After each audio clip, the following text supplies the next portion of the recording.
Ages of Shivali and Tanisha. ఇద్దరు అమ్మాయిలు ఉన్నారు, వాళ్ళ పేర్లు శివాలి అండ్ తనిష. శివాలి అండ్ తనిష అని ఇద్దరు అమ్మాయిలు ఉన్నారు, వాళ్ళ మధ్య రేషియో ఏజ్ల వయసుల నిష్పత్తి ఎంత ఉంది? 11:7 ఉంది. 11:7 ఉంది. 8 సంవత్సరాల తరువాత 8 సంవత్సరాలు గడిచిపోయాయి. 8 సంవత్సరాల తరువాత వాటి మధ్య నిష్పత్తి ఎంత ఉంది? శివాలి అండ్ తనిషా మధ్యలో వాళ్ళ నిష్పత్తి ఎంత ఉంది? 15:11 ఉంది. 15:11 ఉంది. ఇప్పుడు నేను నా తమ్ముడి కంటే 2 ఏళ్ళు పెద్ద అని స్టేట్మెంట్ అన్నాను. నేను నా తమ్ముడి కంటే 2 ఏళ్ళు పెద్ద. సంవత్సరం గడిచిన తర్వాత కూడా నేను నా తమ్ముడి కంటే 2 ఏళ్ళు పెద్ద. 10 ఏళ్ళు గడిచిన తర్వాత కూడా నేను నా తమ్ముడి కంటే 2 ఏళ్ళు పెద్ద. సంవత్సరాలు గడిచే కొద్దీ మా తమ్ముడు ఏజ్ తగ్గదు, నా ఏజ్ ఇంకా పెరగదు. మా ఇద్దరిది ఈక్వల్గా పెరుగుతూ పోతుంది. కాబట్టి మా మధ్య ఉన్న వయసుల మధ్య డిఫరెన్స్ ఎప్పుడూ సేమ్గా ఉంటుంది. ఈ పాయింట్ అందరికీ అర్థమైంది కదా.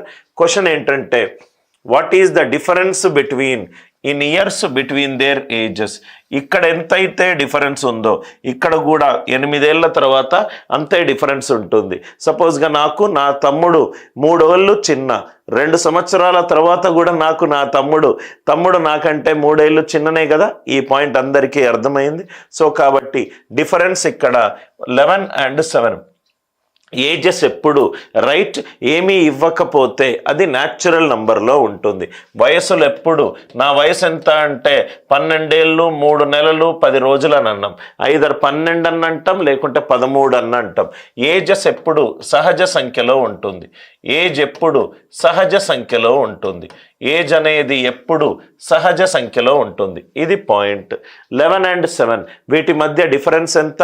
4. మనము కాన్సన్ట్రేషన్ అంతా కూడా ప్రధాన సంఖ్య మీదనే పెడదాం సార్. ఇక్కడ 11, ఇక్కడ 15 తీసుకుంటే 5 and 3 రెండిటి మీద తీసుకోవాలి.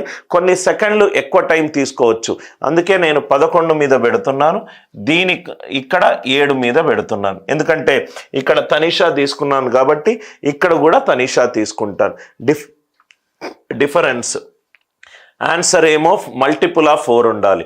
అంటే ఆన్సర్ 4 ఇయర్స్ అన్న కావచ్చు ఆర్ 11 ఇయర్స్ అన్న కావచ్చు. 4 ఇయర్స్ అంటే ఆల్రెడీ డిఫరెన్స్ 4 ఉంది.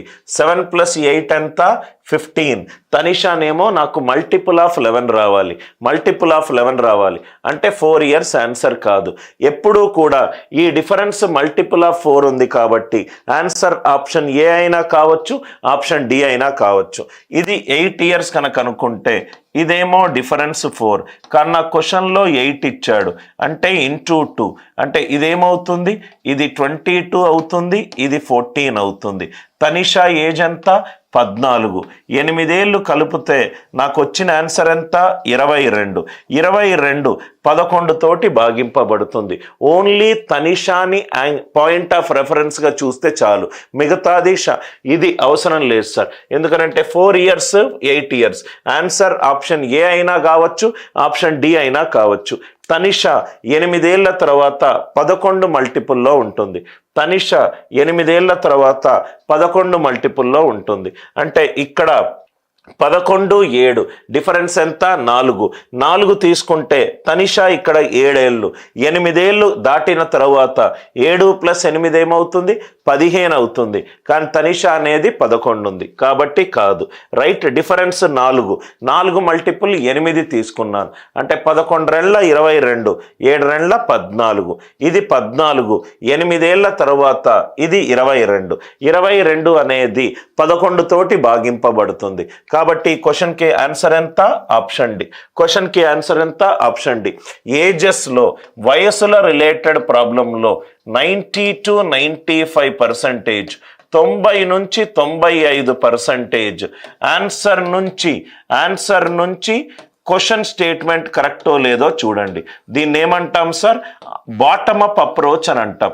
క్వశ్చన్ టు ఆన్సర్ని టాప్ డౌన్ అప్రోచ్ అంటే ఆన్సర్ టు క్వశ్చన్ని మనము బాటమ్ అప్ అప్రోచ్ అని అంటాం. ఆన్సర్ టు క్వశ్చన్ని మనము బాటమ్ అప్ అప్రోచ్ అని అంటాం. వయసుల రిలేటెడ్ ప్రాబ్లమ్స్ అందరికీ అర్థమైంది అనుకుంటా.